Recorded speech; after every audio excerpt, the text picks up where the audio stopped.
Bonjour et bienvenue à cette formation de revue sur le plan de couvrage. Avant tout, je m'appelle Youssouf Sakho, je suis un ingénieur en génie civil, le formateur du logiciel Revit. Cette formation va dédier sur la partie structure de Revit, plus précisément sur le plan de couvrage. Donc le programme que j'ai, ou les points essentiels, que j'ai visé de cette formation sont comme ceci: paramétrage du projet, tout ce qui concerne avant de débuter un projet, quel que soit un projet architecture ou structure, il y a des paramètres qu'on doit voir, tout ce qui concerne les unités, les élévations. On va passer ensuite la modélisation des éléments porteurs d'un bâtiment. Donc, comme il s'agit de faire des plans de couvrage, donc on va s'intéresser sur les éléments porteurs d'un bâtiment. Voilà. On va passer ensuite la création des étiquettes d'annotation des éléments porteurs. Puis on va essayer de faire les annotations des éléments porteurs. Donc après avoir créé des éléments, des étiquettes pour l'ensemble de nos éléments porteurs, tout ce qui est semelle, poutre, poteau et dalle. Donc une fois qu'on cote ces éléments, donc on va faire aussi de coupe de détails. On va passer au niveau de coupe de détails, au niveau de semelle et au niveau de balcon surtout. Donc ce qui va concerner un nouveau balcon et un nouveau semelle ou semelle avec longueur de redressement. Donc on va aussi passer aux cotations de plans, annotation de coupe, voilà, où il y a des cotations au niveau des coupes en même temps des annotations de coupe. Puis on va ensuite passer à l'impression des plans. Donc on va mettre ces plans en PDF pour les imprimer. Donc notez bien que vous apprendrez quand même ici. On va faire ensemble ici. Vous allez savoir comment gérer les paramètres partagés aussi. Donc c'est très important au niveau des étiquettes. Donc ici, je vais quand même parler sur les paramètres partagés. J'ai pu quand même intégrer des dimensions des éléments porteurs dans les nivellés. Donc si on regarde au niveau des poteaux, on ne voit pas les dimensions des poteaux dans notre nivelé. Donc ici, vous allez quand même apprendre à gérer ça et les méthodes de création d'étiquettes et d'annotation des éléments. Donc on a plusieurs méthodes, ça dépend de chaque personne, de chaque utilisateur. Donc l'essentiel qu'on arrive à faire quand même créer nos étiquettes selon nos besoins. On a aussi la création et la maîtrise des gabarits. Donc c'est très important encore dans un projet. Donc il faut savoir gérer les gabarits dans un projet, structure ou architecture. Donc tout ce qui concerne les motifs des éléments et filtres, etc. Voilà, c'est ça en global de cette formation. Et à la fin de cette formation, vous aurez l'ensemble de fichiers, de tout ce qu'on a pu créer, tout ce qui concerne les étiquettes. Donc vous aurez ça. Vous aurez aussi le projet aussi en même temps. Donc vous pouvez aussi prendre le projet, regarder vous-même, tout en faisant votre projet à côté.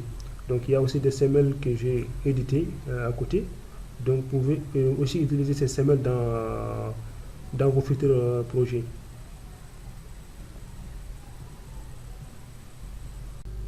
Nous allons maintenant parcourir le projet. Au niveau de là, où on voit qu'ici j'ai modélisé l'ensemble des éléments. Donc tout ce qui est semelle, poteau, poutre. Donc j'ai commencé avec un gabarit structure. Donc j'ai d'abord modélisé les semelles, puis les poteaux, les poutres et les dalles. Donc ici c'est le 3D. Donc ce qui est intéressant au niveau de là, on a aussi la modèle analytique qui est là pour les gens qui ont qui utilisent déjà un logiciel de dimensionnement comme Greatech 2020.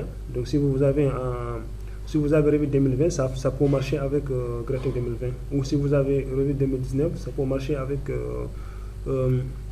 Robot analytique de 2019. Voilà. Donc si on regarde maintenant les plans de fondation, c'est ça. Donc on a coté l'ensemble ici. Donc ça dépend. Ici vous pouvez changer ça en mettant de couleur rouge. Moi ici ce que je préfère de couleur noire. Donc déjà on a fait ça. Maintenant, au cas où vous ferez vos calculs avec un logiciel de maçonnement, donc vous pouvez toujours revenir ici, toujours en appliquant ça, en donnant vos valeurs. Donc votre plan il sera mis mis à jour automatiquement. Donc c'est ce qui est ce qui est avantageux avec ces logiciels. Donc ici c'est les fondations, les fondations, le plan de fondation. Donc si on regarde ici, on a le plan de Lundgren qui est là, au niveau de là. Ici on a plan de ORDC au niveau de là. Donc il y a deux méthodes qu'on a pu faire. La première méthode en montrant juste la centre de portée de nos ourdis qui sont au niveau de là. Donc si on regarde plan C et RDC, on a fait une deuxième méthode qui est là. Donc en général c'est cette méthode là qui est courante actuellement au niveau de là. Donc on a plancher, case, escalier. Donc ici on a quand même fait dans ce projet là on a fait des erreurs. À chaque fois qu'on fait une erreur on retourne. Donc encore ça c'est important. Au cas où il y a des cas où j'ai fait certaines choses, après ensuite je reviens encore pour les modifier. Voilà, tout ça quand même ça va vous apporter quelque chose de plus encore. Et si on regarde au niveau de coupes, ici on voit que j'ai réalisé plusieurs coupes. Donc ici on voit de coupes bien détaillées au niveau de là. Donc on a fait plusieurs coupes. Vous allez juste cliquer ça, vous allez voir. Ici on n'a pas bien côté comme que c'est la même chose au niveau de là. Donc ici on a juste annoté. Donc on peut toujours annoter les dalles. On a fait des dalles en montrant des ourdis. Ici on a une dalle ici, une partie qui est une dalle pleine, une partie qu'on a montré que c'est une dalle ourdi au niveau des coupes. Voilà.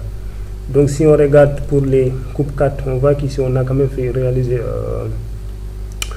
une coupe au niveau de semelle avec une longueur de redressement. On a mis quand même des hachures au niveau pour faire la différence.